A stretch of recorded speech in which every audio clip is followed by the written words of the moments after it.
selamat berjumpa kembali dengan saya. Pada hari ini kita kembali lagi bertemu via YouTube ya. Video ini tidak tatap muka, tapi saya harap kalian bisa belajar dengan serius di rumah masing-masing.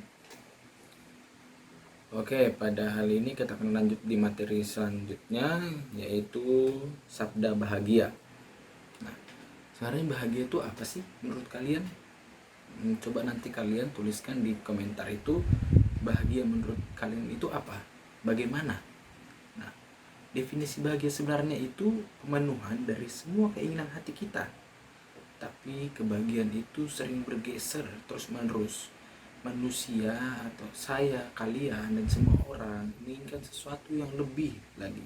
Misalnya lebih pandai, lebih sukses. Nah, semua orang ingin bahagia. Namun demikian, banyak orang yang tidak tahu secara persis bagaimana menuju kebahagiaan itu. Nah, banyak orang jadi tidak tahu cara bahagia itu seperti apa sebenarnya. Bagaimana cara menuju kebahagiaan itu? Ada sebagian orang mengatakan bahagia jika punya banyak uang, kemudian dapat makan enak, atau mendapatkan pasangan yang sesuai harapan, terus mempunyai penampilan yang oke, atau apa, kalau yang lain itu bisa ikut lomba menang karate atau judo, siapa kalian lupa saya, kemudian juga bisa jago futsal. Itu bahagia menurut pribadi orang. Untuk itu mari kita dalamin definisi kebahagiaan itu. Sabda bahagia itu dalam buku paket kalian itu sudah ada ayat Matius 5 ayat 1 sampai 12. Mari kita baca bersama-sama. Ketika Yesus melihat orang banyak itu, naiklah ke atas bukit, dan setelah ia duduk, datanglah murid-murid kepadanya. Maka Yesus pun mulai berbicara dan mengajar mereka, katanya, "Berbahagialah orang yang miskin di hadapan Allah, karena mereka yang mempunyai kerajaan surga. Berbahagialah orang yang berduka cita, karena mereka akan dihibur. Berbahagialah orang yang lemah lembut, karena mereka akan memiliki di bumi. Berbahagialah orang yang lapar dan haus akan kebenaran, karena mereka akan dipuaskan. Berbahagialah orang yang murah hatinya, karena mereka akan beroleh kemurahan. Berbahagialah orang yang membawa damai, karena mereka akan disebut anak-anak Allah. Berbahagialah orang yang dianiaya sebab oleh kebenaran, karena merekalah yang mempunyai kerajaan surga. Berbahagialah kamu jika karena aku kamu dicela dan dianiaya, kepadamu difitnah segala yang jahat. Bersukacita dan bergembiralah, karena upah besar di surga. Sebab demikian juga telah dianiaya nabi yang sebelum kamu." Oke. Nah, dalam Matius 5 ayat 1 sampai 12 yang berjudul perikopnya itu sabda bahagia, Yesus ingin menyampaikan beberapa pesan. Yang pertama, Yesus ingin menyiapkan para muridnya untuk tugas perutusan mewartakan kabar gembira keselamatan kepada dunia sebagaimana dikehendaki Allah. Jadi Tuhan itu mempersiapkan nih murid-muridnya untuk menyebarkan, mewartakan kabar gembira di seluruh dunia, sebagaimana Tuhan Yesus mengajarkan kepada mereka. Nah, juga kalau misalnya nih saya mempersiapkan kalian untuk ujian nanti ke depannya, ujian misalnya ujian semester atau ujian-ujian lain. Nah, dan juga saya menyiapkan, memberikan kalian, saya atau orang tua atau guru-guru lain berkata hal-hal yang baik ke depannya untuk kalian. Misalnya jangan mencuri, jangan menyontek, atau jangan suka mengolok-olok. Nah, itu kan bekal kalian di masa depan nanti supaya kalian tidak melakukan hal yang tidak terpuji itu. Oke?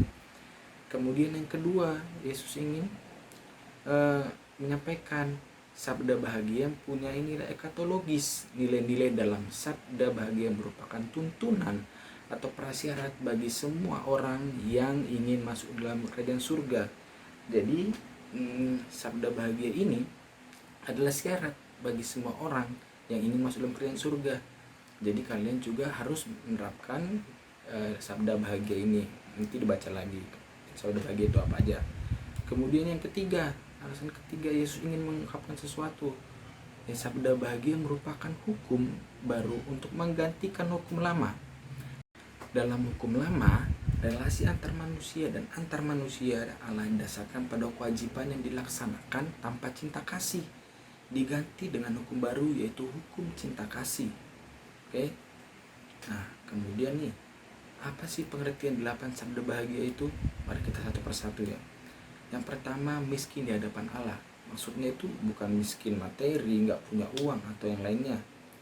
Dan miskin ini maksudnya sikap percaya secara mutlak dan berserah kepada Allah, dan bukan mengandalkan kekuatan kita sendiri untuk kekayaan atau kepuasan, tapi kita menggunakan Allah dalam segala hal. Oke. Yang kedua, berduka cita. Maksudnya di sini adalah orang yang dalam penderitaan tetap sabar dan tetap setia dan tidak mudah putus asa. Dalam artian itu, ya kalau kita menderita, terus kita mengalami hal cobaan yang berat, seperti kok ini gak adil gitu, kok saya udah berbuat baik gini-gini tapi kok kenapa Tuhan berikan hal itu kepada saya. Nah, kita tuh jangan putus asa untuk tetap setia kepada Tuhan. Jangan pernah berpikir Tuhan ini jahat sama saya, ya. Jadi kita tidak boleh berpikir seperti itu. Kemudian yang lemah lembut, ada di ayat 5. Maksud dari orang yang lemah lembut adalah orang yang dengan rendah hati, yang tidak ngomong-ngomong kasar dan mengancam orang lain, tidak bereaksi keras bila dihina atau dilukai perasaannya. Nih, sering kalian begini. Contohnya misalnya Reva dan Miki nih ngolok-ngolokan, terus habis diolok-olokan, terus satunya misalnya Miki marah nih, langsung Miki bereaksi keras, apa kamu Reva gini-gini. Terus kalau misalnya tiba-tiba Miki mau mukul nih, misalnya itu tiba-tiba Miki mau mukul karena udah dalam hati udah jengkel, udah benci karena Revanya ngolok, Mikinya ngolok, tapi jadi sama-sama kebencian. Kemudian bereaksi ingin memukul atau ingin ngolok-ngolok, mengatai lebih lagi. Nah, itu tidak boleh. Jadi kita harus mempunyai sikap yang lemah lembut. Nah, kemudian di ayat 6 ini ada lapar dan haus akan kebenaran. Nah, ketika kita mulai menyesali dan sudah mulai berubah menjadi lemah lembut, mereka akan ingin merasa lebih dan lebih untuk semakin berjalan dalam kebenaran. Mereka akan lapar dan haus akan kebenaran. Mereka akan sadar kalau mereka butuh makanan rohani yang buatnya semakin bertumbuh. Nah, makan rohani itu apa tuh? Nah, makan rohani itu adalah firman Allah, dan kebenaran itu akan menjadi makanan rohani.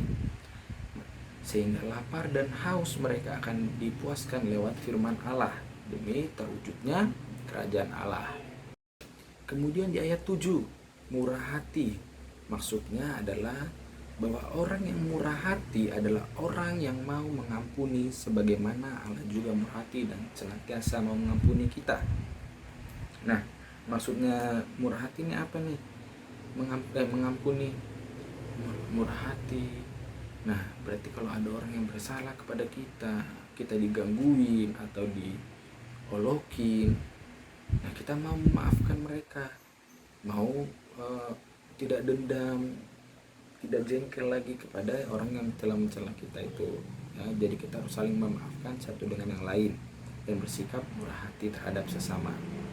Karena Tuhan Yesus sendiri pun selalu mengampuni kita, selalu bermurah hati kepada kita. Misalnya kita sudah berapa banyak dosa yang kita lakukan kepada melanggar peraturan Tuhan atau kehendak Tuhan. Seperti ya dalam kelas saja. Misalnya nih, saya menjelaskan, saya ngasih tahu kalian jangan ribut, tapi kalian malah ribut sana sini. Jangan dibilang jangan lari-larian dalam kelas. Nah, itu kan salah satu kehendak yang Tuhan tidak senangi, yaitu berbuat melawan guru sepertinya itu, melawan gurunya karena gurunya udah bilang jangan ribut tapi kalian ribut. Nah, begitu. Oke. Kemudian lapar di ayat lapar dan haus akan kebenaran. Kemudian ayat 8, suci hati. Maksudnya bahwa orang yang suci hatinya adalah orang yang dalam seluruh hidupnya mencintai dan mengabdi dan menyerahkan diri seutuhnya kepada Allah tanpa syarat. Nah, artinya ini apa ini suci hatinya? Orang yang dalam seluruh hidupnya mencintai dan mengabdi, itu apa artinya? Berarti seumur hidup kita sampai kita nanti meninggal, kita itu tetap bersama dengan Tuhan. Kita mengabdi untuk Tuhan. Segala sesuatu yang kita kerjakan adalah untuk Tuhan. Misalnya nih, kita mau misdinar di gereja, tujuannya apa? Tujuannya misalnya kalau kita punya pikiran buruk, tujuannya misalnya misdinar, tujuannya dalam hati berpikir, semoga diliatin sama cowok-cowok atau cewek-cewek nih, aku misdinar nih. Nah, terus biar dilihat sama Pak Guru atau Ibu Guru kalau aku rajin di gereja nih, aktif di gereja nih. Nah, itu sebenarnya tidak boleh ya. Jadi kita misdinar atau kegiatan di gereja atau organ atau kita bacaan, mazmur, nah itu tidak boleh berpikiran tidak hanya satu fokus, yaitu mengabdikan diri dan menyerahkan diri seutuhnya kepada Allah tanpa syarat. Dan juga tanpa syarat ini apa? Maksudnya gini, misalnya nih kita udah melakukan kehendak-kehendak Tuhan, menolong orang, kemudian menaati perkataan orang tua, tapi dalam hati berpikir, nanti kalau nurut sama mama atau menaati firman Tuhan, nanti pasti Tuhan baik sama aku, nanti Tuhan pasti kasih apa yang aku mau. Nah, itu sebenarnya tidak bisa, tidak boleh, karena kita tidak boleh mengharapkan imbalan dari apa yang kita perbuat kepada Tuhan. Kita hanya menyerahkan atau mengabdi saja. Nah, nanti kita tanpa perlu mau apa-apa, tanpa perlu berpikir apa-apa, pasti Tuhan akan memberikan semua yang kita butuhkan ya. Kemudian di ayat 9, membawa damai. Maksudnya membawa damai ini apa? Orang yang bekerja atau meningkatkan sesuatu kesatuan, kerukunan, dan cinta kasih persaudaraan sejati antar manusia. Nah, jadi misalnya kelas 7A ada permasalahan dengan 7B, terus si Ana atau Monik berusaha untuk menyelesaikan masalah dengan kelas 7B, ngobrol baik-baik apa masalahnya, jangan sampai terjadi perselisihan antar teman sendiri. Jadi kita harus membawa kedamaian. Kalau misalnya nih ada yang ribut-ribut di kelas, teriak-teriak, bercanda terus, padahal lagi ada Pak Guru atau Ibu Guru yang menjelaskan. Nah, kemudian salah satu atau kalian berusaha menegur atau membilang, sedang pelajaran, kita memperhatikan Bapak dan Ibu Guru yang menjelaskan, jangan malah main sendiri. Nah, itu kan berusaha membawa kedamaian dalam kelas agar kelas kondusif, pelajaran tetap bisa berlanjut ya. Kemudian di ayat 11, dianiaya oleh sebab kebenaran. Maksudnya bahwa orang Kristen diajak untuk memperjuangkan kebenaran sekalipun mereka mendapat berbagai penganiayaan, selalu setia terhadap Yesus Kristus sekalipun mereka mendapat berbagai celaan atau penganiayaan sebagai bukti bahwa mereka mencintainya. Nah, dalam hal ini tentunya misalnya ada atau tidak ada ya, saya kurang tahu. Misalnya begini, diolok-olok sama teman-teman yang lain, misalnya kenapa tuh di gereja kok kalian kok ibadah nyanyi-nyanyi, memang Tuhan dengar? Atau kenapa tuh Tuhanmu disalibkan, misalnya begitu. Nah, kita sebagai anak-anak Allah diperingatkan oleh siapa saja, diperingatkan bahwa jangan pernah membalas sesuatu yang jahat dengan yang jahat. Kita juga perlu bersabar, memperjuangkan kebenaran. Ya udah, kita tetap aja santai aja. Kalau diolok-olok seperti itu ya kita tidak perlu membalaskan dengan wah ini tuh kalian juga begini, nggak usah, nggak perlu. Kalian cukup diam saja, sabar, kemudian berdoa kepada Tuhan, meminta kesabaran, supaya berdoa dalam hati, ya Tuhan tolong sabarkan saya dalam menghadapi hinaan yang dihinakan oleh teman-teman saya sendiri, dan mohon ampunilah mereka gitu. Karena membalas kejahatan dengan kejahatan tentunya tidak akan menyelesaikan sesuatu masalah, malah kan timbul masalah-masalah baru. Jadi saya harap kalian jangan pernah membalas sesuatu itu dengan kejahatan ya. Nah, tadi udah sampai 8 sabda bahagia. Kemudian sabda bahagia mengandung 2 aspek mengatur kehidupan kita. Jadi sabda bahagia ini ada 2 aspek yang mengatur kehidupan kita sebagai anak-anak Allah. Yang pertama itu aspek iman, yaitu dalam Matius 5 ayat 3-6 itu mengandung pemahaman bahwa orang yang berbahagia adalah orang yang sepenuhnya menyandarkan hidup kepada Allah. Kemudian mereka itu siapa? Menyandarkan hidup kepada Allah. Orang miskin. Nah, tapi orang miskin di sini bukan mereka yang miskin tidak harta benda ya, melainkan tertindas karena orang kaya dan kuat. Jadi orang miskin di sini bukan orang yang nggak punya apa-apa, bukan orang miskin karena ekonomi atau dan lain-lain, tapi karena mereka yang tertindas ya. Kemudian orang yang berduka cita, mereka mengharapkan penghiburan yang datang dari Allah. Kemudian orang yang lemah lembut, orang yang dengan rendah hati menantikan pertolongan dari Tuhan. Dan orang yang lapar dan haus akan kebenaran, mereka adalah orang-orang yang rindu akan kebenaran oleh Tuhan. Nah, tadi aspek pertama itu aspek iman, Matius 5 ayat 3-6. Kemudian aspek kedua adalah aspek sosial, Matius 5 ayat 7-10. Yaitu dari sudut sosial orang yang berbahagia menurut Yesus adalah 1.